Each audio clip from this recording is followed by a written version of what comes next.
Bismillahirrahmanirrahim. Rabbi shrah li sadri wa yassir li amri wahlul 'uqdatam min lisani yafqahul qawli. Allahumma shalli ala Sayyidina Muhammad wa ala ali Sayyidina Muhammad.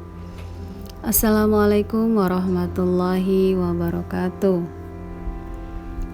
Sebagian dari tanda bahwa seorang bergantung pada kekuatan amal dan usahanya, yaitu berkurangnya harapan atas rahmat dan karunia Allah ketika terjadi padanya suatu kesalahan dan dosa. Amal yang dimaksud adalah amal ibadah seperti salat dan zikir. Ada dua kelompok orang yang mengandalkan amal atau menggantungkan keselamatan diri mereka pada amal ibadah mereka. Mereka itu adalah para ahli ibadah atau orang-orang yang tekun beribadah atau para abid. Dan yang kedua adalah para murid atau orang yang menginginkan kedekatan dengan Allah. Golongan yang pertama yaitu para abid menganggap amal ibadah sebagai satu-satunya sarana untuk meraih surga dan menghindari siksa neraka. Sedangkan golongan yang kedua yaitu para murid menganggap amal ibadah sebagai satu-satunya cara yang bisa mendekatkan diri mereka kepada Allah, menyingkap tirai penghalang hati, membersihkan keadaan batin, mendalami hakikat ilahiyah atau mukasyafah, dan mengetahui berbagai rahasia-rahasia ketuhanan. Kata Syekh Ibnu Athaillah, kedua golongan ini sama-sama tercela karena perbuatan dan keinginan mereka itu lahir dari dorongan nafsu dan sikap percaya diri yang berlebihan. Mereka menganggap amal ibadah sebagai perbuatan diri mereka sendiri dan yakin bahwa amal ibadah itu pasti akan mendatangkan hasil seperti yang mereka inginkan. Berbeda halnya dengan orang-orang yang mengenal Allah dengan baik, yaitu dari golongan para arif.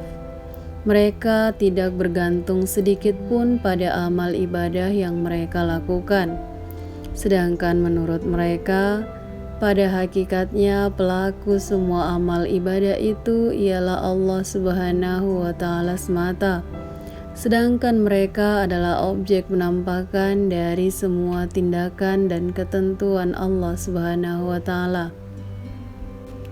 Dalam hikmah ini, Syekh Ibnu Athaillah menyebutkan salah satu tanda orang-orang yang menggantungkan keselamatan diri mereka pada amal ibadah yang mereka lakukan dan bukan pada Allah secara murni adalah apabila mereka melakukan maksiat atau dosa, ia kehilangan harapan pada Allah yang Maha Rahmat, yang akan memasukkannya ke dalam surga, menyelamatkannya dari azab dan mewujudkan semua keinginannya.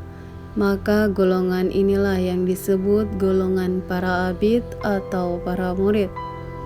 Namun apabila merasa dirinya tidak berdaya, maka dia termasuk golongan para arif. Apabila melakukan kesalahan atau maksiat dan lalai, seseorang yang termasuk golongan arif ini akan melihat perbuatannya itu sebagai ketetapan dan takdir Allah atas dirinya. Demikian pula saat melakukan ketaatan atau mengalami musyahadah seperti merasa melihat Allah. Golongan arif ini tidak memandang bahwa itu adalah hasil dari usahanya, melainkan merupakan kebaikan Allah. Bagi orang arif tidak ada perbedaan antara saat berbuat benar atau melakukan kesalahan, saat dalam ketaatan atau dalam kehilafan, karena mereka telah tenggelam dalam lautan tauhid. Rasa takut dan harap mereka kepada Allah tetap seimbang. Maksiat tak akan pernah mengurangi rasa takutnya kepada Allah, dan kebaikan atau ketaatan pun tidak menambah rasa harapnya kepada Allah. Maka siapa yang mendapati tanda ini dalam dirinya, Hendaknya ia berusaha mencapai makom atau kedudukan orang-orang arif dengan banyak melakukan olah batin atau riadah dan melakukan wirid. Melalui hikmah ini, Syekh Ibnu Athaillah ingin mendorong para salik atau para penempuh jalan Allah agar menghindar dari sikap bergantung pada sesuatu selain Allah, termasuk bergantung pada amal ibadah. Wallahu a'lam bishawab.